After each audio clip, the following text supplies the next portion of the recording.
यानी गेट्स खुलते हैं जिनके अंदर डंजन होते हैं। इन डंजन्स में कुछ जादुई मॉन्स्टर्स रहते हैं जिन्हें मारने वाले इंसानों को हंटर्स कहा जाता है। जिन्वू ई रैंक का हंटर था और इतना कमजोर था कि उसे दुनिया का सबसे कमजोर हंटर कहकर चिढ़ाया भी जाता था। वो ये काम पैसे कमाने के लिए कर रहा था ताकि अपनी मदर के हॉस्पिटल बिल्स और अपनी सिस्टर की स्कूल फीस भर सके। एक दिन एक डबल डंजन में ऑलमोस्ट मरने के बाद उसे एक सिस्टम मिलता है। ये सिस्टम किसी वीडियो गेम की तरह जिन्वू को मिशंस देता है जिन्हें पूरा करने पर जिन्वू अपनी पावर्स को लेवल अप कर सकता है। इस तरह जिन्वू काफी ज्यादा स्ट्रॉन्ग होता जाता है। उसे एक शैडो सोल्जर्स की आर्मी भी मिल जाती है जिन्हें वो जब चाहे बुला सकता है। ये मिशन पूरा करने से जिन्वू काफी थक गया था, लेकिन उसे अपनी सिस्टर जिना का कॉल आता है जो उसे याद दिलाती है कि आज उसे जिना के स्कूल में पेरेंट्स टीचर मीटिंग के लिए आना है। जिन्वू अब जल्दी से स्कूल पहुंच जाता है और उसे देख जिना हैरान हो जाती है क्योंकि वो पहले से काफी अलग लग रहा था। उसने नए कपड़े पहने थे और स्टाइलिश हेयर कट भी करवाया था। स्कूल की लड़कियां जिन्वू को देख उस पे लट्टू होने लगती हैं और इस बात पे जिना जिन्वू को चिढ़ाती भी है। मीटिंग के दौरान जिना की टीचर उसकी तारीफ करती है क्योंकि वो बहुत होशियार स्टूडेंट है। इसके बाद टीचर पूछती है कि अगर जिना को भी अवेकनिंग होती है तो क्या जिन्वू उसे हंटर बनने देगा,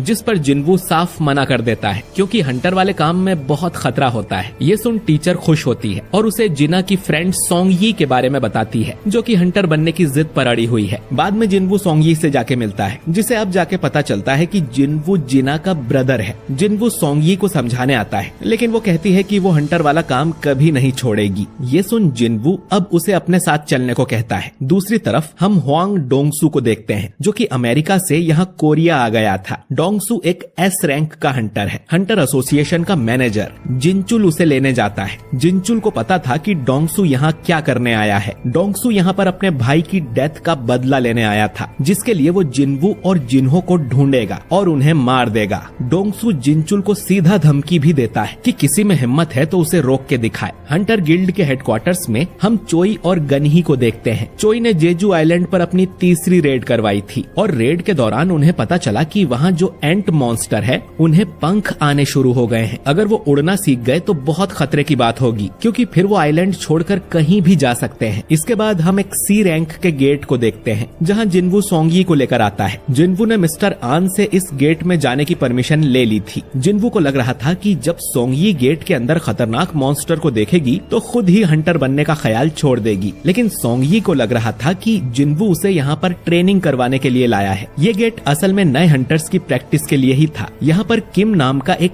ए रैंक हंटर भी था जो कि एक टैंक है और इस टीम का लीडर है। वो जिन्वू और सोंगयी जैसे छोटी रैंक वालों को देखकर गुस्सा करता है और सोचता है कि मिशन में ये दोनों बोझ की तरह होंगे। खैर, इस पूरी टीम में टोटल 10 हंटर्स थे, एक ए रैंक का, 5 बी रैंक के, 2 सी रैंक के और जिन्वू और सोंगयी जो कि ई रैंक के हैं। जिन्वू सोचता है कि वो तो सोंगयी को इस डंजन में ले जाकर डराना चाहता था कि हंटर की लाइफ कितनी खतरे वाली होती है, पर इतनी अच्छी टीम देख उसे लगता है कि इन्हें कोई परेशानी नहीं होगी। अब ह्यून जिन्वू से आकर कहता है कि अंदर वो लड़ाई ना करे ताकि नए बच्चों को कुछ सीखने को मिले। ह्यून जानता है कि जिन्वू कितना ज्यादा स्ट्रॉन्ग है। इसके बाद ये टीम गेट के अंदर जाने लगती है। अंदर जाते ही जिन्वू को कुछ अजीब लगने लगता है और तभी ये गेट ट्रांसफॉर्म होकर रेड गेट बन जाता है। ये देख जिन्वू तुरंत ही सोंगयी को पकड़ता है और गेट से बाहर निकलने की कोशिश करता है, लेकिन ये गेट सील हो रहा था। जिन्वू चिल्लाकर आन से कहता है कि प्राइमरी स्ट्राइक टीम को तुरंत इन्फॉर्म करे, जिसके बाद ये रेड गेट सील हो जाता है। आन तुरंत ही गिल्ड मास्टर बीक यूनहो को कॉल करता है और उसे बताता है कि एक सी रैंक का गेट रेड गेट में ट्रांसफॉर्म हो गया है। जो सुन बीक तुरंत वहां आने के लिए निकल पड़ता है। इधर जिन्वू और बाकी टीम एक बर्फीली जगह पर पहुंच गई थी। सोंगयी पूछती है कि रेड गेट और नॉर्मल गेट में क्या फर्क होता है। जिन्वू बताता है कि रेड गेट ज्यादा खतरनाक होते हैं। एक बार उनमें एंटर करने के बाद ना कोई बाहर जा सकता है और ना कोई अंदर आ सकता है। ये लोग अब इस जगह से तब तक बाहर नहीं निकल सकते हैं जब तक ये यहाँ के बॉस को मार नहीं देते हैं और यहाँ के मॉन्स्टर्स भी ज्यादा खतरनाक होंगे। अचानक ही इनकी तरफ 2 एरो उड़कर आते हैं। एक एरो से एक आदमी तुरंत ही मर जाता है। दूसरा एरो सोंगयी को मारने के लिए था, लेकिन जिन्वू उसे अपने हाथ से ही पकड़ लेता है और सोंगयी को बचा लेता है। ये चीज पार्क हीजिन नोटिस करती है कि जिन्वू की स्पीड कितनी तेज है। इसके बाद ये पेड़ों पर 2 आइस एल्फ्स को देखते हैं जिन्होंने ये एरोस चलाए थे। इन लोगों ने टीम के 2 सबसे कमजोर लोगों को टारगेट किया था, यानी कि इन एल्फ्स के पास दिमाग है। जिन्वू ये ये देख बहुत गुस्सा होता है और अपने हाथ से उस एरो को तोड़ देता है। ये एल्फ्स इनका मजाक उड़ाते हैं और फिर जंगल में चले जाते हैं। सोंगी कांपते हुए जिन्वू से पूछती है कि वो क्रीचर्स क्या थे। जिन्वू बताता है कि उन्हें आइस एल्फ्स या आइस स्लेयर्स भी कहा जाता है और वो बहुत बुरे होते हैं। किम अब बोलता है कि बाहरी दुनिया से हमें कोई सपोर्ट नहीं मिलने वाला है और यहाँ हमारा सामना बी रैंक या उससे ऊपर के मॉन्स्टर से होगा। तो अगर जिंदा रहना चाहते हो तो मेरा ऑर्डर मानो, क्योंकि उन सब में वो सबसे हाई रैंक का है। किम कहता है कि उन्हें 2 ग्रुप्स बनाने चाहिए। उसका ग्रुप गेट खोलने का कोई रास्ता ढूंढेगा और बॉस को जाके मारेगा। वो सभी स्ट्रॉन्ग हंटर्स को अपनी टीम में ले लेता है और जो लोग कमजोर थे उन्हें मना कर देता है। उसे बस हाई रैंक वालों से मतलब था। बाहर का 1 घंटा यहाँ के 1 दिन के बराबर होता है, तो हो सकता है कि इन्हें कई दिनों तक यहाँ रहना पड़े। तो कमजोरों को अपने साथ रखने से इनका टाइम ही वेस्ट होगा, तो ये लोग अपना देख लें। अब बी रैंक वाली हीजिन कहती है कि वो कमजोर टीम को ज्वाइन करना चाहती है। किम इसके लिए मान जाता है और मन में सोचता है कि ये कितनी बड़ी बेवकूफ है। हीजिन अब जिन्वू के पास जाकर कहती है कि उन एरोस को किसी ने आते हुए भी नहीं देखा था सिवाय जिन्वू के, तो तुम ई रैंक के तो नहीं हो, है ना?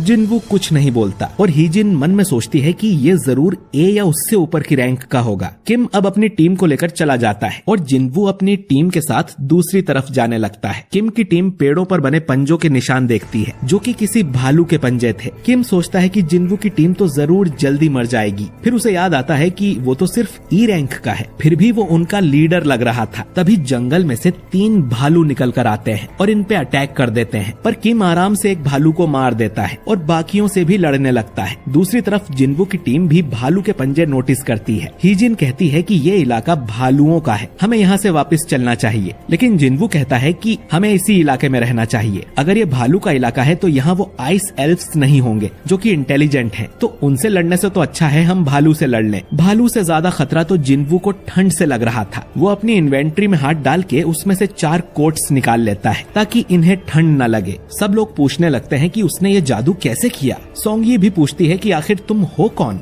जिन्वू सोंगी से कहता है कि उसकी वजह से वो इस झमेले में पड़ गई है, तो उसे सुरक्षित रखना जिन्वू की जिम्मेदारी है। बदले में उन सबको अपना मुंह बंद रखना है, कोई उससे किसी तरह का सवाल नहीं करेगा। तभी एक आइस बियर इनकी तरफ आता है जिससे लड़ने को जिन्वू तैयार था। इधर बीक भी गेट के पास आ गया था। आन उसे बताता है कि टीम के साथ ई रैंक का जिन्वू भी अंदर गया है और शायद उसे री अवेकनिंग हुई है क्योंकि वो पहले से कहीं ज्यादा पावरफुल हो गया है। ये सुन बीक चौंक जाता है। तभी डोंगसू भी यहाँ पहुँच जाता है। वो यहाँ जिन्वू को मारने आया था, लेकिन जिन्वू तो अब रेड गेट के अंदर फंस गया है जिसे डोंगसू भी नहीं तोड़ सकता। जिनचुल मन में कहता है कि तुम किस्मत वाले हो जिन्वू, जो डोंगसू के हाथों से बच गए। इधर जिन्वू ने अकेले ही कई सारे आइस बियर्स को मार दिया था और फिर उन्हीं को पकाकर उसकी टीम खाने लगती है। इन्हें अब उतना खतरा भी नहीं है क्योंकि इलाके के लगभग सारे भालू जिन्वू मार चुका था। हो सकता है कि गुफाओं में कुछ भालू बचे हों। खैर, जिन्वू इनसे कहकर गया था कि खाने के बाद उसे एक्सरसाइज करनी है, लेकिन इधर जिन्वू भालुओं की गुफा के सामने खड़ा था जिसमें से कई सारे भालू बाहर निकलते हैं। इनसे लड़ने के लिए अब जिन्वू अपनी शैडो आर्मी को समन करता है जो जाकर ज्यादातर भालुओं को मार देते हैं। आखिर में झुंड का लीडर बाहर आता है जिसका शैडो आर्मी कुछ बिगाड़ नहीं पा रही थी, तो उसे मारने जिन्वू अपने सेनापति इग्रिस को भेजता है। इग्रिस जाकर उस बड़े से भालू को आराम से मार देता है और जिन्वू को पता चलता है कि इग्रिस तो उससे भी स्ट्रॉन्ग है। पिछली बार अगर वो तलवार से ही लड़ रहा होता तो जरूर जिन्वू को मार देता। इधर हम दूसरे ग्रुप को देखते हैं जिनमें सभी को आइस एल्फ्स ने मार दिया था। सिर्फ किम ही जिंदा बचा था जो कि इन भयानक एल्फ्स को देखकर डर के भाग जाता है। आखिर में हम एल्फ्स के लीडर को देखते हैं। वो डंजन के सारे भालू मार देता है। इसके बाद वो अराइज बोलता है जिससे इन भालुओं की लाशों में से उनकी शैडोज निकलती हैं और अब से ये भालू भी जिन्वू की शैडो आर्मी में शामिल हो गए थे। रेड गेट को खुले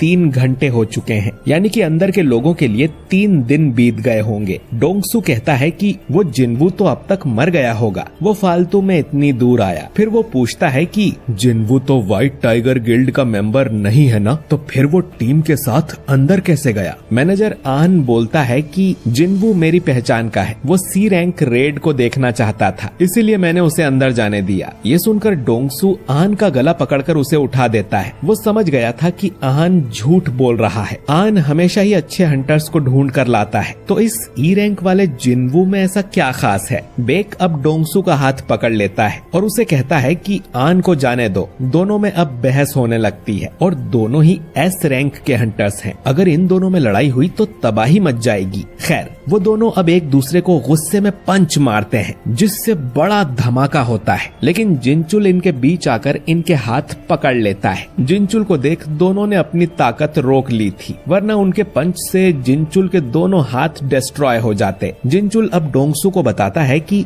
वो 2 महीने पहले जिनवू को चेक करने गया था, वो तब भी ई रैंक था और अब भी ई रैंक ही होगा, तो वो डोंगसू के भाई को कैसे मार सकता है। अब डोंगसू बोलता है कि मतलब असली कातिल वो यूजिन कंस्ट्रक्शन वाला जिन्हो होगा। जिनचुल पूछता है कि फिर तुम जिनवू को मारने क्यों आए हो, जिस पर डोंगसू कहता है कि उसे तो बस एक बहाना चाहिए था किसी को मारने के लिए। तभी डोंगसू को एक मैसेज आता है, जिसे पढ़ने के बाद वो वापस अमेरिका जाने लगता है। मैनेजर आन मन में सोचता है कि इनमें से किसी को नहीं पता कि जिनवू कितना पावरफुल है, वो जरूर इस गेट से जिंदा वापस आएगा। दूसरी तरफ हम किम को देखते हैं, जो कि उन आइस एल्फ्स से अपनी जान बचा के भाग रहा था। उसे बहुत ठंड भी लग रही थी। तभी वो अपने सामने उन भालुओं की लाश देखता है और सोचता है कि ये काम उस कमजोर टीम का तो हो ही नहीं सकता, जरूर आइस एल्फ्स ने इन्हें मारा होगा। ये सोचकर वो डर के मारे फिर से भागने लगता है। चलते हुए उसे जिनवू की टीम दिखाई देती है। वो देखता है कि ये लोग तो मजे से पिकनिक मना रहे थे। वो सोचता है कि ये लोग अब तक जिंदा कैसे बच गए और इनके पास गर्म कपड़े, कंबल और टेंट कहां से आ गया। ये देख अब किम को बहुत गुस्सा आता है। वो चिल्लाते हुए इनसे कहता है कि तुम्हारे पास ये कहां से आया? अगर ये सामान मेरी टीम के पास होता तो वो लोग भी जिंदा बच जाते। बताओ ये सामान किसने छुपा के रखा था? अब किम को समझ आया कि हीजिन उसकी टीम छोड़कर इस कमजोर टीम में क्यों चली गई थी। वो अब अपनी तलवार निकालकर इन तीनों को मारने इनकी तरफ आता है, जबकि वो जानता था कि इन सब के पीछे जरूर उस जिनवू का हाथ है। अब किम इनका कुछ कर पाता उससे पहले ही जिनवू यहाँ आ जाता है और उसके सिर पे एक टपली मारता है, जिससे किम लुढ़कता हुआ बहुत दूर जाके गिरता है। जिनवू अब कहता है कि सामने आओ, तुम्हारा ऑरा इतना स्ट्रॉन्ग है कि गायब होने के बाद भी वो उन्हें नोटिस कर पा रहा है। असल में आइस एल्फ्स का लीडर अपनी सेना के साथ यहाँ आ गया था, जिसका नाम बारका है।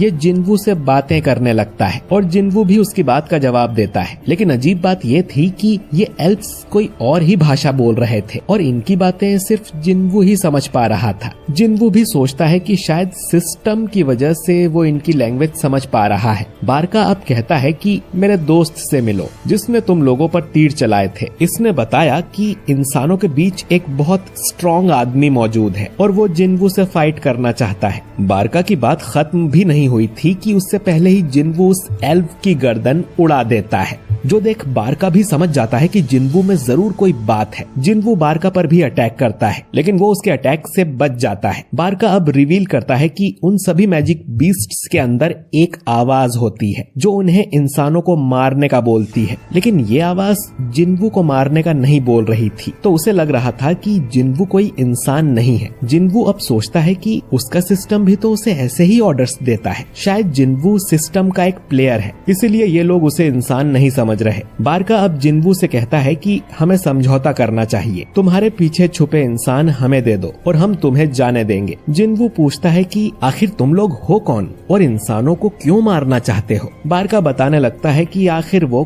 कौन है, लेकिन अचानक ही उसमें कुछ ग्लिच होता है और वो फिर से अपनी लाइन रिपीट करता है कि इंसानों को हमें सौंप दो। जिनवू भी ये ग्लिच नोटिस कर लेता है और सोचता है कि आखिर वो क्या था। खैर, जिनवू अब बारका के ऑफर को साफ मना कर देता है, जिस पर बारका कहता है कि मेरी सेना में ज्यादा लोग हैं। ये सुन जिनवू भी अपनी शैडो आर्मी को समन करता है, जिसमें अब वो आइस बियर भी थे। बाकी लोग ये देख चौंक जाते हैं कि जिनवू के पास ऐसी आर्मी है। इसके बाद जिनवू और बारका की सेना में युद्ध होने लगता है। हीजिन बाकी लोगों को लेकर जंगल की तरफ जाने लगती है, क्योंकि इस लड़ाई में उनका कोई काम नहीं है। 3 एल्फ्स उन पर तीर मारने की कोशिश करते हैं, लेकिन जिनवू उस तीर को हवा में ही पकड़कर उससे उन तीनों एल्फ्स को मार देता है। जिनवू सोचता है कि उसकी सेना तो कुछ टाइम तक टिक जाएगी, लेकिन एल्फ्स का बॉस बारका बहुत स्ट्रॉन्ग है, जिनवू से भी ज्यादा स्ट्रॉन्ग। इग्रिस के साथ मिलकर भी बारका को हराना आसान नहीं होगा। उसे एक और पावरफुल सोल्जर चाहिए। जिनवू और बारका अब लड़ाई करते हैं, लेकिन जिनवू उसका कुछ नहीं बिगाड़ पाता। तभी जिनवू की शैडो आर्मी में जो 3 जादूगर थे वो बारका के ऊपर बड़ा सा धमाका कर देते हैं, पर उससे बारका को कुछ नहीं होता। इधर किम को भी होश आ जाता है और जिन्वू को सामने देख वो उसे मारने के लिए उसकी तरफ दौड़ने लगता है। जिन्वू अब इग्रिस को बुलाकर उससे किम को मरवा देता है और फिर अराइज कहकर किम की लाश में से उसकी शैडो बाहर निकाल लेता है, जो कि बहुत खतरनाक लग रहा था। और ये भी अब जिन्वू की सेना का सिपाही बन गया है। जिन्वू कहता है कि अब से तुम्हारा नाम आयरन होगा। बारका अब आयरन पर हमला करता है और देखता है कि आयरन दिमाग से पैदल है, लेकिन उसमें ताकत बहुत है। इधर सोंगयी हीजिन से पूछती है कि क्या सारे डंजन्स में इसी तरह युद्ध होते हैं? हीजिन कहती है कि बिल्कुल नहीं, वो तो पहली बार ऐसी लड़ाई देख रही है। खैर, इधर जिन्वू, आयरन और इग्रिस तीनों मिलकर बारका से लड़ने लगते हैं। बारका तीनों को ही अच्छी फाइट दे रहा था। जिन्वू उसके अंदर एक चाकू घुसा देता है, लेकिन बारका को ज्यादा चोट नहीं आती और वो कहता है कि मुझे हल्के में समझना बंद करो। जिन्वू कहता है कि तुम सच में काफी स्ट्रॉन्ग हो, लेकिन तुम्हारी सेना कहाँ गई?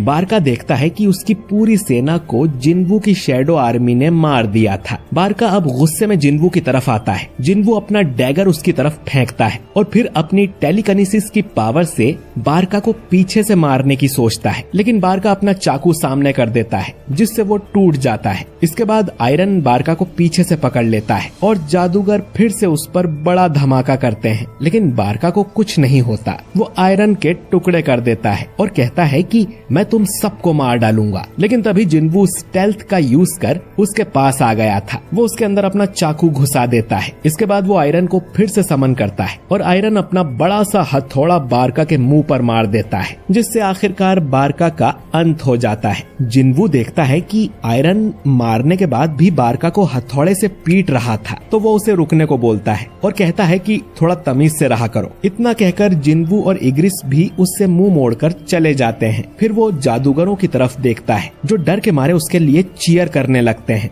जिन्वू के साथ ही चैन की सांस लेते हैं और क्योंकि जिन्वू ने डंजन के बॉस को मार दिया था, तो इनके लिए बाहर जाने का गेट भी खुल जाता है, जो देख सभी खुश हो जाते हैं। जिन्वू सोचता है कि जाने से पहले उसे बारका को भी अपनी शैडो आर्मी में शामिल कर लेना चाहिए। इधर आन कहता है कि अब तक तो गेट के अंदर एक हफ्ता बीत गया होगा। वो प्रेसिडेंट बेक से घर जाके आराम करने को कहता है, लेकिन बेक कहता है कि उनकी गिल्ड के मेंबर्स अंदर फंसे हुए हैं, तो वो यहाँ से नहीं जाएगा। तभी ये रेड गेट बदल कर ब्लू हो जाता है और हंटर्स उसमें से बाहर आने लगते हैं और बेक ये देखकर हैरान हो जाता है। ए रैंक का किम जिंदा नहीं बचा, बल्कि जितने भी लो रैंक के हंटर्स थे वो ही जिंदा बच के आए हैं। जिन्वू को देख आन खुश हो जाता है। उसने तो बोला था कि जिन्वू को कुछ नहीं होगा। इसके बाद वो गेट बंद हो जाता है। जिन्वू अब सोंगयी से कहता है कि चलो तुम्हें घर छोड़ देता हूँ। बेक जिन्वू को रोकते हुए कहता है कि मुझे तुमसे कुछ सवाल पूछने हैं, लेकिन जिन्वू कहता है कि उसका मूड नहीं है, वो थक गया है।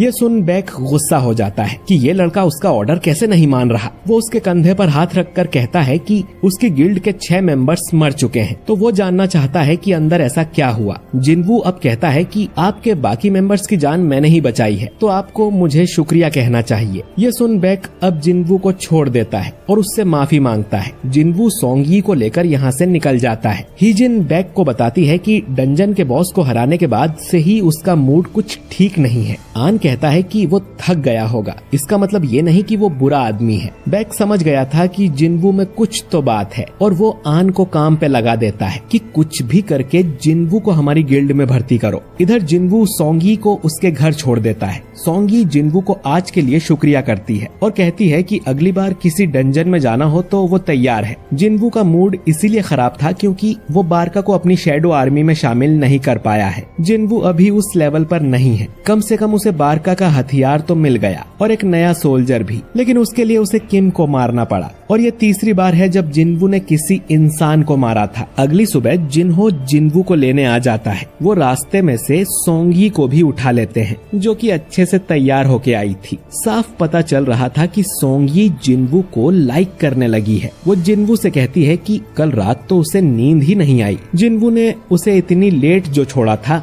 उनके बीच ये बातें सुन जिन्हो सोचता है कि कहीं इनका कोई चक्कर तो नहीं चल रहा। वो जिन्वू को याद दिलाता है कि बॉस आपको पता है ना कि सोंगयी अंडर एज है, जिस पर जिन्वू कहता है कि हाँ तो। अब ये सुन जिन्हो चुपचाप गाड़ी चलाने लगता है और ये जिन्हो को दिखाया जाता है, जो यहाँ पर जिन्हो की शेडोज को लड़ते हुए देख रहा होता है। जिन्हो यहाँ पर जिन्हो से पूछता है कि ये चीज है क्या आखिर। जिन्हो कहता है कि उसने ये चीज जिन्हो को पहले नहीं बताई। ये जो भी शेडोज है ये जिन्हो की ही एक स्किल है। जिन्हो यहाँ पर जिन्हो से पूछता है कि क्या वो अपनी स्किल से इनको समन कर सकता है। जिन्हो कहता है कि ये बात समझाना थोड़ा सा मुश्किल है। जिन्हो यहाँ पर देखता है कि जो काम वो किया करता था वो काम जिन्हो की शेडोज कर रही हैं। जिन्हो से कहता है कि कम से कम वो उसको मैजिक जैम तो कलेक्ट करने दें। तभी यहाँ पर एक शेडो जिन्हो के पास आता है एक मैजिक जैम को लेकर। जो यहाँ पर उस शेडो को थैंक्स कहता है और ये चीज देखकर जिन्हो स्माइल करता है। अगले सीन में एक आदमी को दिखाया जाता है जो कि किसी को देखकर डर रहा होता है। ये आदमी जिससे डर रहा होता है वो आदमी कहता है बाकी के लोग बस बेहोश हुए हैं। ये आदमी कहता है कि वो एक ह्यूमन है। अगले सीन में यहाँ पर जिन्हो और जिन्हो आमने सामने बैठकर ड्रिंक कर रहे होते हैं। जिन्हो बताता है कि उन्होंने अभी तक 19 क्वेस्ट पूरे कर लिए हैं। जिन्हो यहाँ पर जिन्हो से कहता है कि वो जिन्हो के बगैर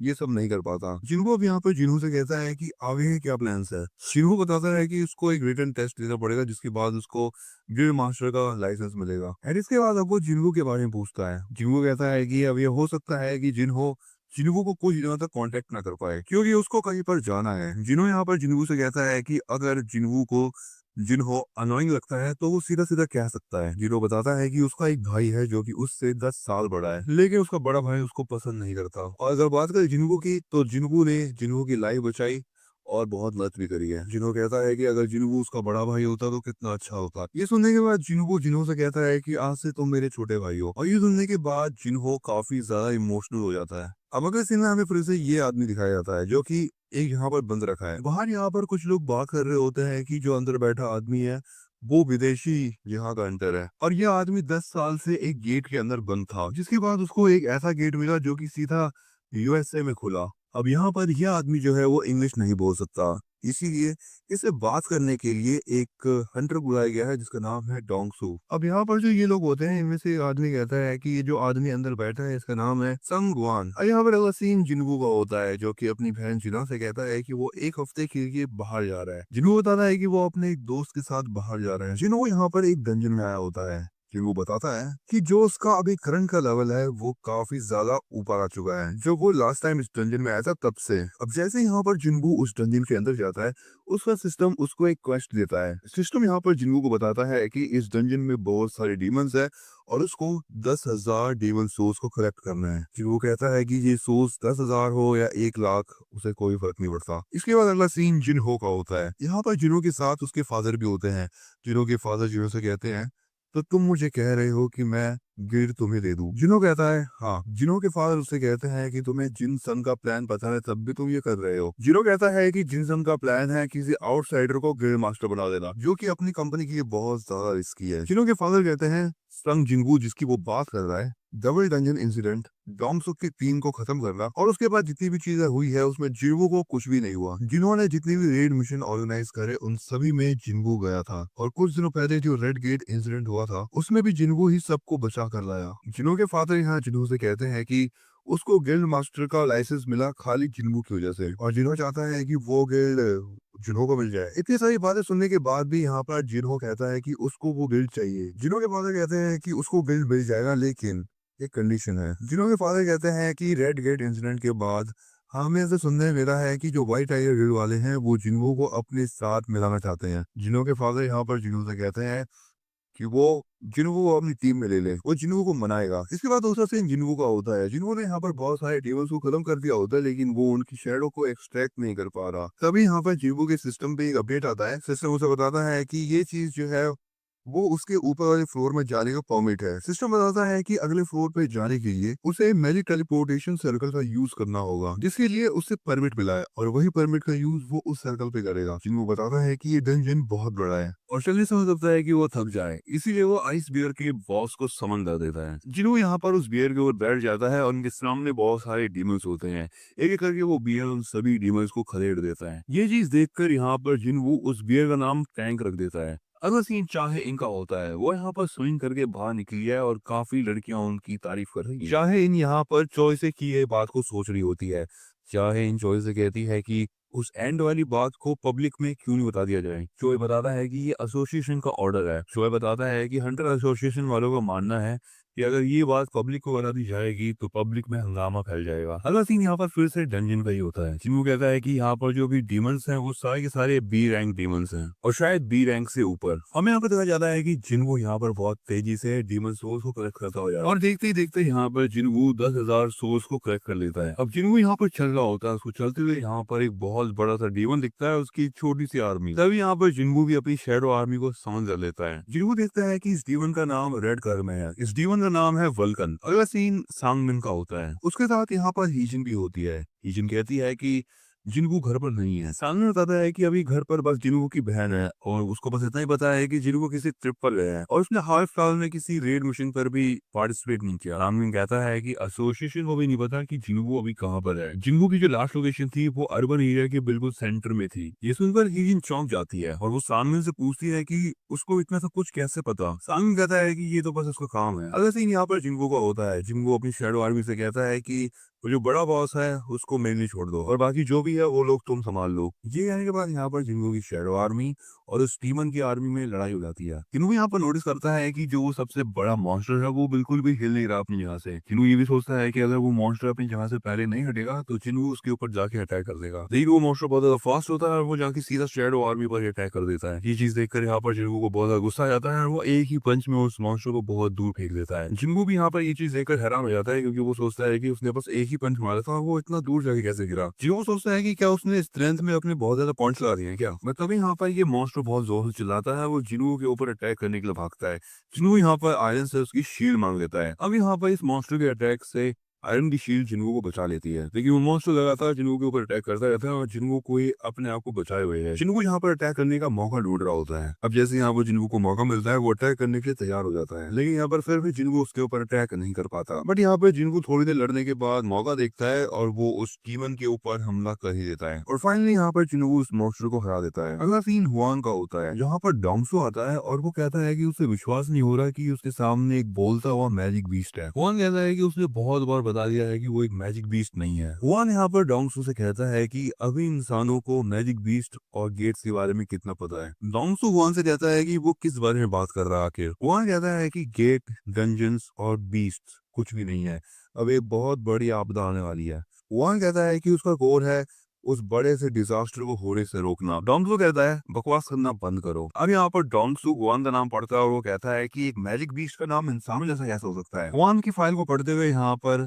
डोंगसू को पता चल जाता है कि हुआन की एक वाइफ है और 2 बच्चे हैं। डोंगसू यहाँ पर हुआन से पूछता है कि क्या उसको उसके बेटे का नाम अभी भी याद है। हुआन कहता है कि उसके बेटे का नाम जिंगू है। डोंगसू हुआन से कहता है कि उसका बेटा जिंगू पहले ही मारा जा चुका है। ये बात सुनने के बाद हुआन जो है वो डोंगसू की ऐसी की तैसी करने के तैयार हो जाता है। इसके बाद अगला सीन जिंगू का होता है। वो यहाँ पे एक जगह बैठा होता है और एक डीमन से कहता है कि ये बैटल वन साइडेड है और ये कहने के बाद जिंगू उस डीमन को खत्म कर देता है। सिस्टम बताता है कि गार्ड ऑफ सोल्स को जिंगू ने खत्म कर दिया है। अगला सीन यहाँ पर फिर से इंसानी दुनिया का होता है, जहाँ पर कुछ लोग बात कर रहे होते हैं कि उन्होंने सुना था कि जब 2 एस रैंक हंटर फाइट करते हैं तो उनके आसपास का एरिया जो है वो डिस्ट्रॉय हो जाता है। यहाँ पर दिखाया जाता है कि डोंगसू जो है वो बहुत ही खस्ता हालत में है। अगला सीन यहाँ पर फिर से जिंगू का होता है और जिंगू का जो खाना है वो खत्म हो चुका है। वो कहता है कि वो अपनी सप्लाईज के साथ बस इतना ही आगे आ सकता था और अभी जो जिंगू है वो 75th फ्लोर पर है, जिसका मतलब यह है कि अभी 25 फ्लोर्स बाकी हैं। जिंगू बताता है कि उसे कुछ आइटम्स मिले हैं और यहाँ पर जिंगू ने एक क्वेस्ट रिवॉर्ड को भी चूज करा है, जिसके अंदर उसको एक की मिली है, लेकिन अभी सिस्टम को नहीं पता है कि ये की कहाँ यूज होगी। जिंगू बताता है कि उन्हें इन सारी चीजों का कोई मतलब नहीं है,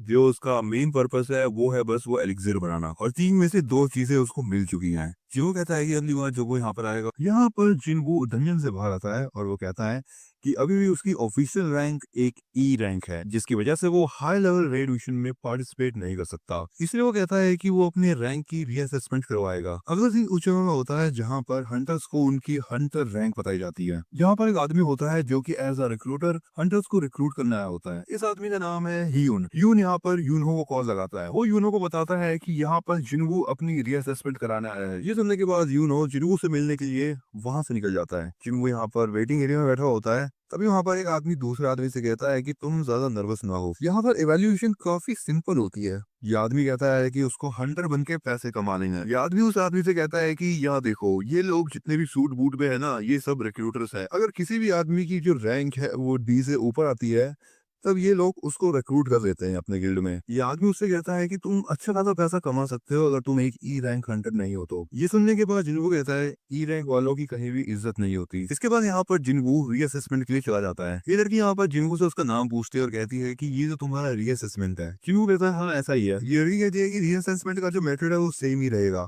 ये लड़की जिन्वू को क्रिस्टल पे हाथ रखने के लिए कहती है और कहती है कि तुम थोड़ा वेट करो। जैसे यहाँ पर जिन्वू ये चीज करता है कंप्यूटर में एरर शो कर देता है। ये चीज देखने के बाद ये लड़की कहती है एक बार फिर से ट्राई करते हैं, लेकिन यहाँ पर एरर बार बार शो हो रहा है। तभी यहाँ पर डायरेक्टर साहब आ जाते हैं। डायरेक्टर साहब स्पेशली उस लड़की को पूछते हैं कि आपको कोई प्रॉब्लम है क्या। ये लड़की यहाँ पर डायरेक्टर को बताती है कि मशीन में कोई प्रॉब्लम है क्योंकि उसने बहुत बार ट्राई करा और हर बार एरर शो हो रहा है।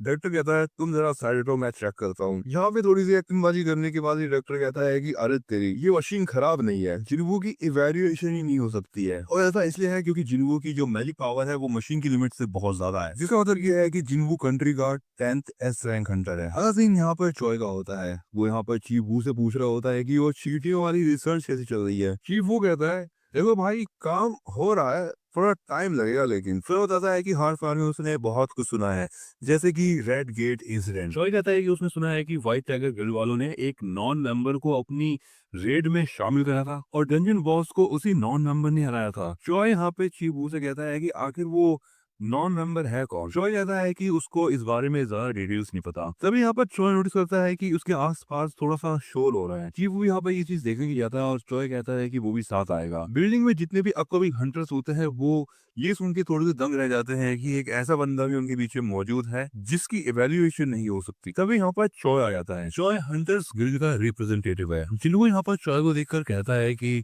ये जो बंदा है ये फायर टाइप मेजेस में बहुत टॉप पर है। चॉय को पता चल जाता है कि जो उसके आसपास शोर हो रहा है वो जिन्वू की वजह से ही हो रहा था। चॉय यहाँ पर जिन्वू से बात करने की कोशिश करता है लेकिन जिन्वू उसको कम्प्लीटली इग्नोर करता है और ये चीज देखकर चॉय भी चौंक जाता है। तभी यहाँ पर यून हो आ जाता है। चॉय को पता चल जाता है कि यून हो भाग के आया है, वो भी बस जिन्वू से मिलने के लिए। चॉय में यहाँ पर ये भी पता चल जाता है कि व्हाइट टाइगर गिल्ड के मेंबर्स के साथ जो नॉन मेंबर था वो जिन्वू ही था। अगला सीन यहाँ पर जिन्वू का होता है जो कि अपनी मॉम के साथ बैठा होता है। रूम से निकलने से पहले जिन्वू कहता है बस मेरा थोड़ा और इंतजार कर लो मॉम। जैसे यहाँ पर जिन्वू रूम से बाहर निकलता है वहाँ पर चीफ वू होता है। चीफ वू यहाँ पर जिन्वू को बताता है कि सर्विलांस डिवीजन का काम है हंटर्स को कंट्रोल करना, लेकिन अगर बात एस रैंक हंटर की हो तो वो लोग भी पावरलेस हो जाते हैं। इसके बाद चीफ वू बताता है कि जिन्वू से हंटर एसोसिएशन के प्रेसिडेंट बनना चाहते हैं। प्रेसिडेंट जिन्वू से कहते हैं कि मेरा नाम है गो गन ही। यहाँ पर प्रेसिडेंट जिन्वू को बधाई देते हैं कि वो एक एस रैंक हंटर बन चुका है। प्रेसिडेंट की बात सुनकर यहाँ पर जिन्वू थोड़ा सा हैरान हो जाता है। प्रेसिडेंट कहता है कि रीअसेसमेंट पॉइंटलेस है। प्रेसिडेंट कहता है कि जो हंटर्स होते हैं वो बड़े गिल्ड्स को ज्वाइन करते हैं ताकि उनको ज्यादा पैसे मिल पाए और स्टेटस भी। इसी बात को कहते हैं कि चीफ वो एसोसिएशन के वहां पर टॉप एक्सपर्ट में से हैं, लेकिन वो ए रैंक हंटर है। इसके बाद यहाँ पर प्रेसिडेंट जो है वो जिन्वू से कहता है कि वो हंटर एसोसिएशन को ज्वाइन कर ले। प्रेसिडेंट कहता है कि इस कंट्री के लोगों को मैजिक बीस्ट से हंटर्स से बचाते हैं और जो मेजर गिल्ड्स है वो 5 है। प्रेसिडेंट कहते हैं कि हंटर एसोसिएशन 6th पावर बने जो कि उन 5 गिल्ड को कंट्रोल में रखे। क्योंकि यहाँ पर जिन्वू के पास वो स्ट्रॉन्ग पावर है इसलिए यहाँ पर प्रेसिडेंट जो है वो जिन्वू को हंटर एसोसिएशन ज्वाइन करवाना चाहते हैं। जिन्वू यहाँ पर बताता है कि हंटर एसोसिएशन का जो प्रेसिडेंट है वो कंट्री का फर्स्ट एस रैंक हंटर था। इतनी सारी बात सुनने के बाद भी यहाँ पर जिन्वू उस ऑफर को मना कर देता है। वो कहता है कि उसे अभी बहुत सारी बैटल्स करनी है। अब यहाँ पे जो प्रेसिडेंट होता है वो देखता है कि जिन्वू इस बात को लेकर बहुत ज्यादा सीरियस है और ये कहने के बाद जिन्वू वहां से चला जाता है। जिन्वू यहाँ से चले जाने के बाद यहाँ पर प्रेसिडेंट चीफ वू से कहता है कि उनकी सारी अपॉइंटमेंट्स कैंसिल कर दी जाए और यहाँ पर वो चीफ वू से पूछते हैं कि क्या वो उसके साथ ड्रिंक करने चलेगा। चीफ वू यहाँ पर कहता है कि वो अल्कोहल नहीं पीता लेकिन मैं आपके साथ चल लूंगा। जिन्वू वहां से जाते हुए सोच रहा होता है कि उसे जल्द से जल्द अपना लेवल बढ़ाना होगा। उसके बाद अगला सीन डोंग सू का होता है जो कि हॉस्पिटल में पड़ा है। तभी यहाँ पर उससे मिलने एक आदमी आता है और वो उससे पूछता है कि क्या सच में जंग हुआन एक मैजिकल बीस्ट है। डोंग सू से कहता है कि क्या तुम्हें लगता है कि ऐसी पावर किसी इंसान की होगी, वो एक मैजिक बीस्ट ही होना चाहिए। वो आदमी कहता है कि वो सारी बातें समझ चुका है और डोंग सू उससे हॉस्पिटल से छूटने के बाद मिले। ये आदमी यहाँ से जाते हुए कहता है चीफ बताता है कि हम उसे ढूंढ रहे हैं लेकिन जिसने तुम्हारी धुलाई कर दी उसे कोई और तो क्या ही पकड़ पाएगा। डोंगसू को याद आता है कि इलवान ने उससे कहा था कि तुम्हारी भलाई इसी में है कि मेरे परिवार से दूर रहो, नहीं तो मौत भी तुम्हें मुझसे नहीं बचा पाएगी। डोंगसू को खुद पर शर्म आ रही थी लेकिन वो जानता है कि एक आर्टिफैक्ट की मदद से वो उस इलवान को धूल चटा देगा। आर्टिफैक्ट्स हाई लेवल गियर होते हैं जो कि हंटर्स ऑनलाइन खरीद कर अपनी पावर बढ़ा सकते हैं, लेकिन वो बहुत महंगे होते हैं। जिन्वो भी डीमन कैसल में दोबारा जाने से पहले एक बढ़िया सा गियर खरीदना चाहता था। तभी वो एक एड देखता है कि ए रैंक के डंजन में खुदाई करने वालों की आवश्यकता है। इधर गनही को भी पता चलता है कि जिन्वो सरकारी जॉब छोड़ के खुदाई करने गया है, जो सुन वो हैरान हो जाता है। अगले दिन जिन्वो खुदाई करने पहुंच जाता है। हाई लेवल रेड्स में 3 तरह की टीम्स होती हैं। पहली स्ट्राइक टीम जो अंदर जाके मॉन्स्टर्स को मारती है, फिर माइनिंग टीम जो मानस स्टोन्स को तोड़कर इकट्ठा करते हैं, और कलेक्शन टीम जो कि मॉन्स्टर्स की लाशें बाहर लाते हैं। इस समय चोई अपनी टीम के साथ अंदर था और वो अपनी फायर पावर से मॉन्स्टर को जला देता है और गेट से बाहर आ जाता है। जिन्वो देखता है कि इन लोगों के तो कपड़े भी गंदे नहीं हुए थे, जबकि उस बेचारे की तो ई रैंक डंजन में ही पुंगी बच जाया करती थी। चोई के बाद चाहिन भी गेट से बाहर निकलती है, जो कि देश की 9वीं एस रैंक हंटर है, और उसका ऑरा देख जिन्वो की आंखें बड़ी हो रही थी। तभी चाहिन को भी जिन्वो का ऑरा महसूस होता है, लेकिन वो कहीं छुप जाता है। इसके बाद जिन्वो अपने मजदूर भाइयों के साथ अंदर खुदाई करने चला जाता है। डंजन का बॉस अब भी जिंदा था, क्योंकि उसको मार दिया तो गेट बंद हो जाएगा और ये कीमती माना स्टोन नहीं निकल पाएंगे। लेकिन जिन्वो को उस बॉस को देखने की खुजली हो रही थी कि आखिर ए रैंक का बॉस कितना स्ट्रांग होता है। अब कुछ देर में लंच टाइम हो जाता है और जिन्वो को छोड़कर सब बाहर चले गए थे। जिन्वो अब भागकर डंजन के अंदर जाता है। उसे एक चैम्बर दिखाई देता है जिसके अंदर डंजन का बॉस होगा। जिन्वो सोचता है कि उससे थोड़ा लड़कर आता हूँ, लेकिन तभी उसके पीछे चाहिन आ जाती है और जिन्वो से पूछती है कि वो यहाँ क्या कर रहा है। और एपिसोड नंबर 4 यहीं पर एंड हो। इस डंजन के बॉस से लड़ना चाहता है, लेकिन अचानक ही उसके पीछे चाहिन आ जाती है और जिन्वो से पूछती है कि वो यहाँ क्या कर रहा है। जिन्वो अब झूठ बोलता है कि वो रास्ता भटक गया था और यहाँ आ गया। चाहिन बोलती है कि तुम माइनिंग टीम से हो क्या?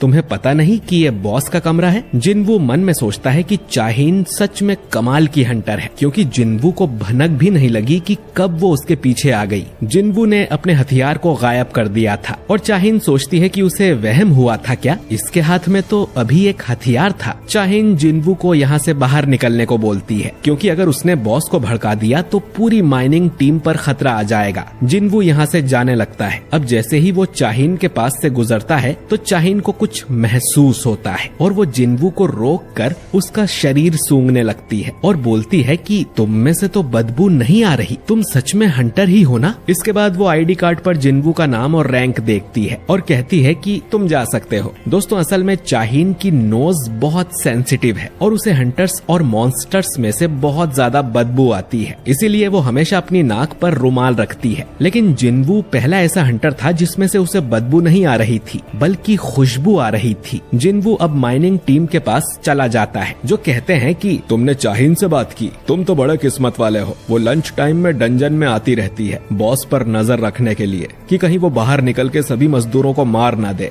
और उसे हंटर्स में से बहुत बदबू आती है, इसीलिए वो अपने साथ रुमाल रखती है। जिन्वो अब सोचने लगता है कि उसकी स्मेल बाकी हंटर्स जैसी क्यों नहीं है। बारका ने भी कहा था कि वो बाकी इंसानों से अलग है, शायद वो सिस्टम का प्लेयर है इसीलिए। शाम को जिन्वो को उसकी दिहाड़ी मिल जाती है। टीम लीडर जिन्वो की तारीफ भी करता है, क्योंकि उसकी वजह से इनका काम जल्दी खत्म हो गया था। वो इतने सालों से ये काम कर रहा है, लेकिन जिन्वो जितना मेहनती लड़का उसने नहीं देखा। वो जिन्वो को अपनी माइनिंग टीम में जॉब देने को बोलता है। जिन्वो इसके लिए मना करता है, क्योंकि वो तो बस ये देखने आया था कि ए रैंक डंजन की रेड कैसी होती है, और 2 दिन बाद उसकी रैंक भी अपडेट होने वाली है। लेकिन लीडर से उसे पता चलता है कि हंटर गिल्ड कल भी एक ए रैंक डंजन में घुसने वाली है, लेकिन कल की स्ट्राइक टीम दूसरी रहेगी। अब ये सुन जिन्वो कल भी आने के लिए मान जाता है, जो सुन लीडर खुश हो जाता है और बोलता है कि कल वो बॉस से कहकर जिन्वो को डबल पगार दिलवाएगा, क्योंकि जिन्वो अकेला 5 लोगों के बराबर काम कर रहा था। रात को चाहिन किसी को कॉल करके उससे जिन्वो के बारे में इंफॉर्मेशन मांगती है, जिस पर वो आदमी कहता है कि मिस्टर चोई ने भी कल यही पूछा था, लेकिन जिन्वो के बारे में सारी इंफॉर्मेशन एसोसिएशन ने सील कर दी है। इतने लो रैंक वाले हंटर के लिए कभी ऐसा नहीं हुआ था। जिन्वो में जरूर कुछ खास है। चाहिन अब सोचती है कि वो इतने सारे हंटर्स से मिली है, लेकिन ये पहली बार है जब उसे किसी हंटर में से इतनी अच्छी खुशबू आई हो। अगले दिन भी जिन्वो मजदूरी करने जाता है और उसे देख माइनिंग टीम के लोग काफी खुश होते हैं। इन्हें देख जिन्वू को अपनी पुरानी टीम की याद आने लगती है। सबसे पहले ये लोग एक सी रैंक के डंजन में खुदाई करते हैं और जिन्वू की वजह से ये काम भी जल्दी हो जाता है। लंच के बाद उन्हें ए रैंक डंजन में जाना था। लीडर फिर से जिन्वू को जॉब का ऑफर देता है कि वो उसे 5 गुना ज्यादा पगार देगा, लेकिन जिन्वू मना कर देता है। तभी इनके पास कैप्टन सॉन कीहून आता है जो कि आज की अटैक टीम का लीडर है। उसे एक आदमी चाहिए था जो कि उनका सामान उठा सके, क्योंकि उसका कुली आज काम पे नहीं आया है। माइनिंग टीम में सभी लोग छोटी रैंक के हैं, तो ए रैंक के डंजन में लड़ाई के समय जाने में उन्हें डर लग रहा था, भले ही उन्हें ज्यादा पैसे क्यों न मिले। अब जिन्वू हाथ ऊंचा कर कहता है कि वो ये काम करेगा। उसके साथ ही जिन्वू को समझाते हैं कि अंदर ए रैंक वाले मॉन्स्टर होंगे और उसकी जान को खतरा हो सकता है, पर जिन्वू कहता है कि उसे डर नहीं लगता। आज वाला गेट कल जितना खतरनाक नहीं है, इसीलिए इस दूसरी टीम को भेजा गया है। इस टीम में 6 ए रैंक और 3 बी रैंक वाले हंटर्स थे, लेकिन इसमें कोई भी एस रैंक हंटर नहीं था। ये सब लोग अब डंजन के अंदर जाते हैं। जिन्वू महसूस करता है कि इस डंजन की मैजिक पावर कल वाले डंजन से कम है, लेकिन फिर भी उसे कुछ अजीब लग रहा था। अब एक लड़की जिन्वू से कहती है कि तुम्हें डरने की जरूरत नहीं है, कैप्टन और बाकी सभी हंटर्स बहुत स्ट्रॉन्ग हैं। अगर तुम हमारे साथ रहोगे तो तुम्हें कोई खतरा नहीं होगा। ये लड़की टीम की हीलर है। कीहून पहली बार किसी मिशन को लीड कर रहा था। अगर ये रेड कामयाब होती है तो उसे ऑफिशियली इस टीम का कैप्टन बना दिया जाएगा। वो चोई और चाहीन जितना स्ट्रॉन्ग तो नहीं है, लेकिन वो काफी अच्छा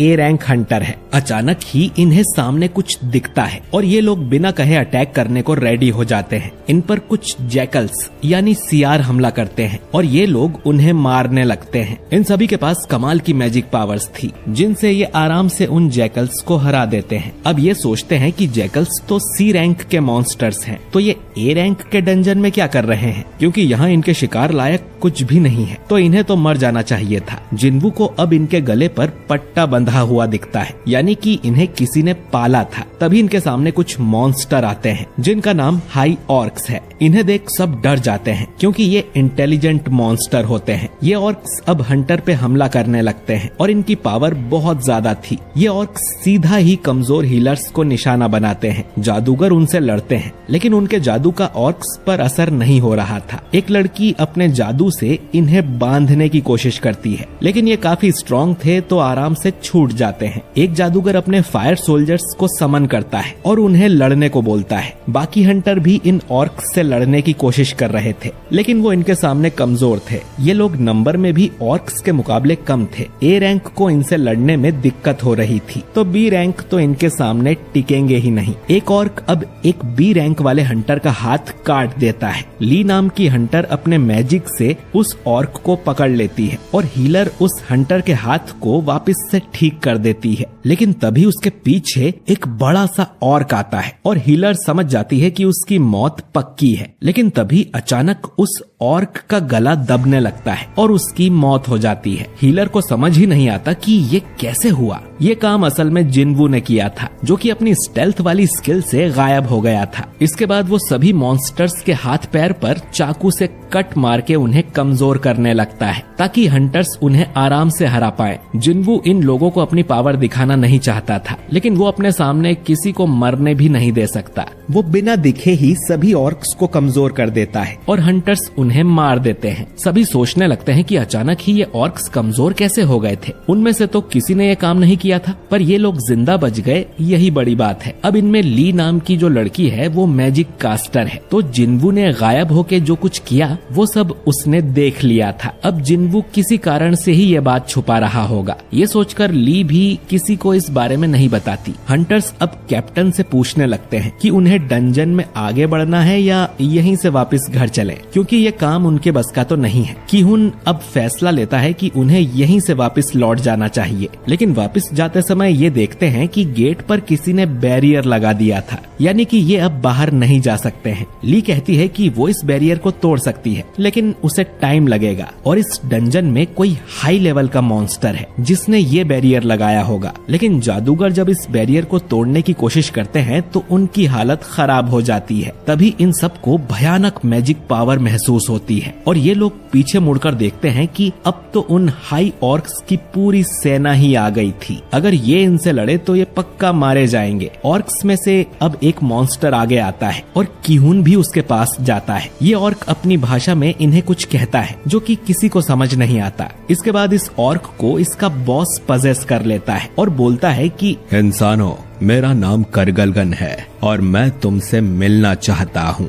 ये बैरियर इसी ने लगाया था क्योंकि ये इस ट्राइब का महान जादूगर है और इस डंजन में उससे ज्यादा स्ट्रॉन्ग और कोई नहीं है। तो इनके पास दो रास्ते हैं, या तो अभी करगलगन की सेना के हाथों मारे जाएं या तो उससे मिलने उसके महल में जाएं। किहुन कहता है कि वो उससे मिलना चाहते हैं। किहुन अब जिन्वू से कहता है कि हम जैसे ही बॉस को देखेंगे उस पर अटैक कर देंगे। उसका ध्यान भटकाने से ये बैरियर हट जाना चाहिए, तब तुम यहाँ से बाहर चले जाना और एस रैंक वाली टीम को जाके सब बता देना। जिन्वू कहता है कि इसमें तो तुम सब मारे जाओगे, जिस पर किहुन बोलता है कि उनका मिशन यहाँ के बॉस को मार के गेट बंद करने का है, यहाँ से जिंदा जाने का नहीं। हीलर अब जिन्वू को अपनी एक डायरी देती है और कहती है कि ये मेरी फैमिली तक पहुँचा देना, हमें अपना मिशन पूरा करना ही होगा, लेकिन तुम यहाँ से जिंदा जा सकते हो। जिन्वू सोचता है कि ऐसी ही सिचुएशन डबल डंजन में हुई थी, लेकिन वहाँ उसके साथ ही जिन्वू को बलि का बकरा बना के भाग गए थे। पर यहाँ सब उल्टा है, ये लोग खुद मरने जा रहे हैं ताकि जिन्वू यहाँ से भाग सके। जिन्वू उसकी डायरी रख लेता है। इधर बाहर हम चाहिन को देखते हैं जो कि जिन्वू से मिलने आई थी। उसे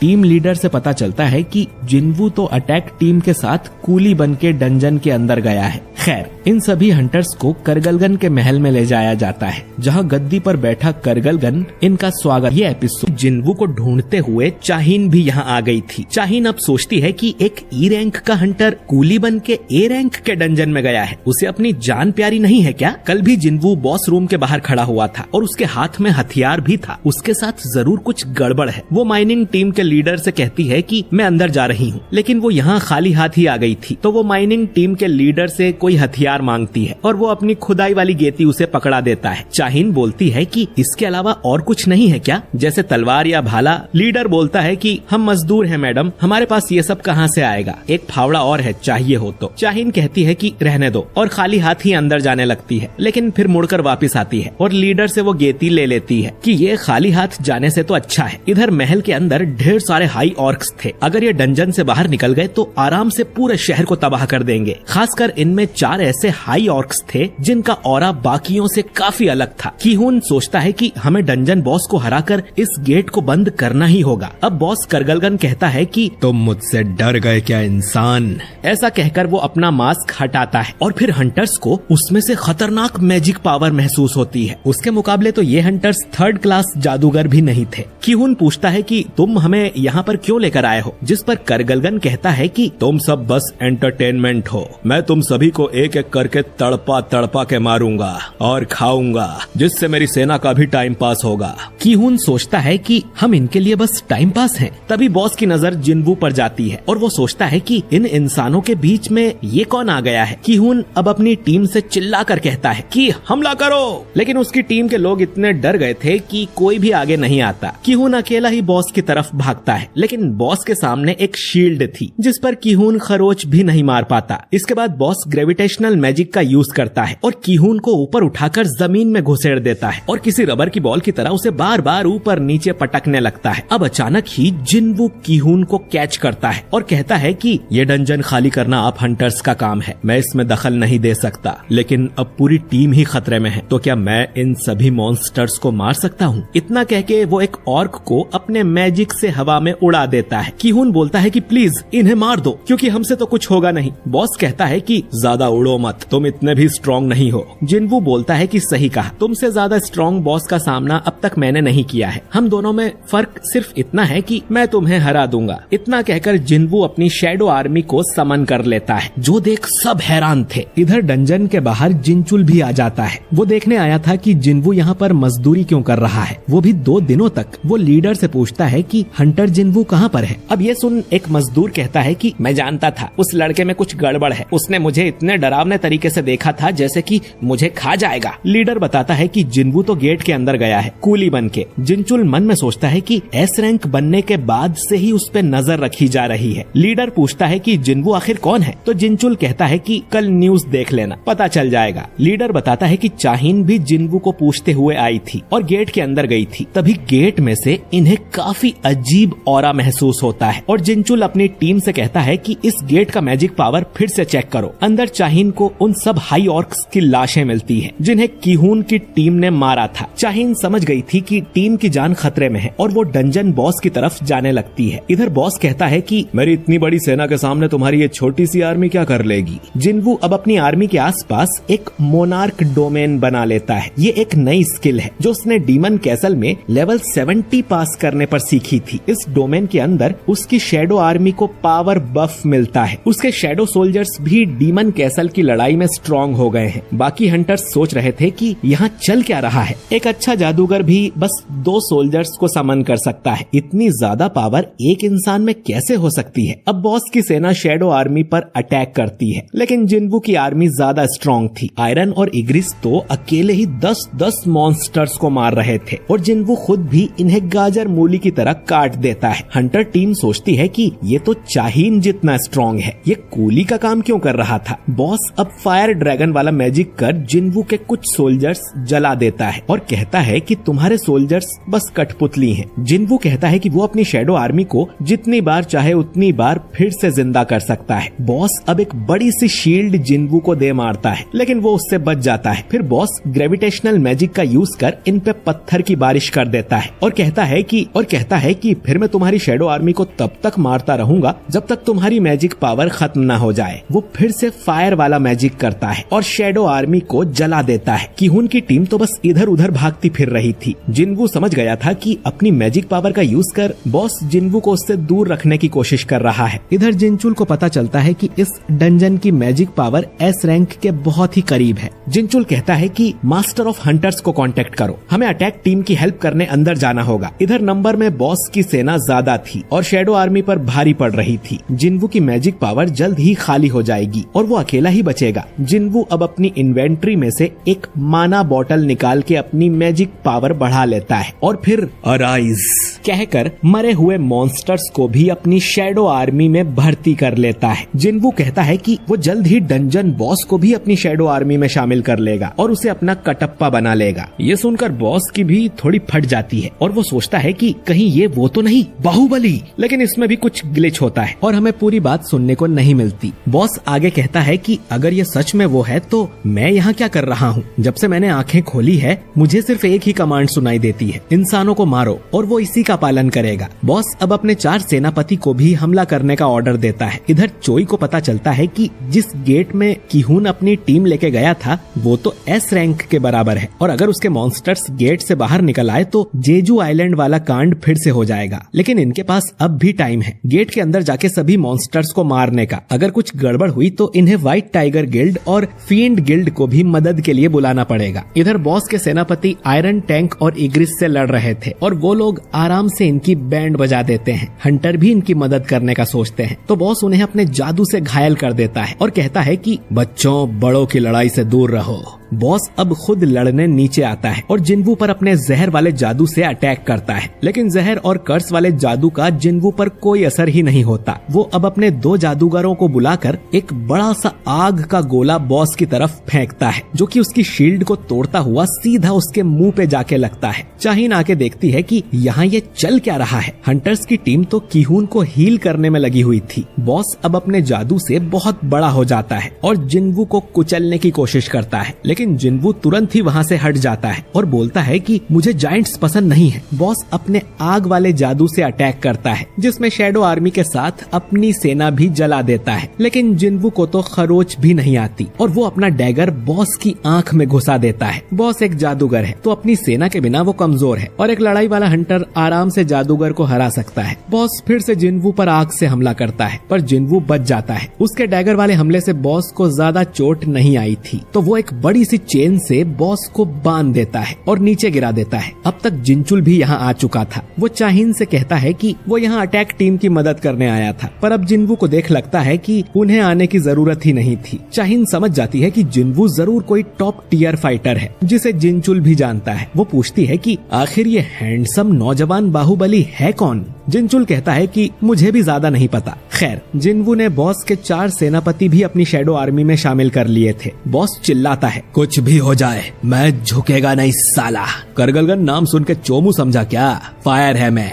लेकिन फिर बॉस अपने ही सेनापति के हाथों मारा जाता है। खैर, अब जिनवू करगलगन की बॉडी पे हाथ रख के कहता है कि अराइज, और उसकी शैडो को भी अपनी आर्मी में शामिल कर लेता है। शैडो बनने के बाद करगलगन काफी विनम्र हो गया था। अब सिस्टम इसका नाम रखने को बोलता है तो जिनवू इसके लंबे दांतों को देख इसका नाम रखता है टस्क बाबा। और सिस्टम ने टस्क को इलाइट नाइट रैंक दी हुई थी, जो कि जिनवू ने पहले कभी नहीं देखी। ए रैंक के डंजन बॉस की शैडो तो कमाल की है और ढेर सारे हाई ऑर्क्स भी अब उसकी शैडो आर्मी का हिस्सा बन गए हैं, जिससे जिनवू और भी ज्यादा स्ट्रॉन्ग हो गया है। जिनचुल और बाकी लोग अब जिनवू के पास आते हैं जिन्हें उसने नोटिस भी नहीं किया था। हंटर टीम उससे ढेर सारे सवाल करने लगती है, लेकिन जिनचुल कहता है कि जिनवू एसोसिएशन का टॉप सीक्रेट है, तो आज यहाँ जो कुछ भी हुआ हम इसके बारे में बाहर किसी को नहीं बताएंगे। जिनवू ने एस रैंक जितनी पावर दिखा के आप सबको बचाया है, तो उनसे बिना सवाल किए उन्हें यहाँ से जाने दो। किहुन कहता है कि तुम्हारी वजह से आज हम सब जिंदा हैं, और सभी उसका शुक्रिया करते हैं। जिनवू अब उस हीलर को उसकी डायरी वापस लौटा देता है और फिर जिनचुल जिनवू को यहाँ से बाहर ले जाने लगता है। चाहिन से जादूगर पूछती है कि आप ये कुदाली लेके क्यों घूम रही हो, जिस पर चाहिन शर्मा जाती है कि अब उस बाहुबली को लगेगा कि मैं पागल हूँ। जादूगर पूछती है कि कौन बाहुबली, तो चाहिन बोलती है कि कुछ नहीं। किहुन अब ये सारी बातें चोई को बता देता है और चोई उससे पूछता है कि मुझमें और जिनवू में ज्यादा स्ट्रॉन्ग कौन होगा। किहुन पूछता है कि क्या एक ए रैंक हंटर को आप अकेले हरा सकते हो बिना किसी सपोर्ट के। चोई कहता है कि नहीं, शायद उसका नाम फालतू में ही अल्टीमेट हंटर रखा है। खैर, किहुन भी अब चाहता था कि चोई जिनवू को उनकी गिल्ड में भर्ती कर ले। खैर, अगले दिन जिनवू जिन्हो से मिलने जाता है और जिन्हो उसे बताने लगता है कि उसके बाप ने क्या शर्त रखी है। इसी समय हम एक नए कैरेक्टर ली मिनसुंग को देखते हैं और ये एपिसोड यहीं पर एंड हो जाता है।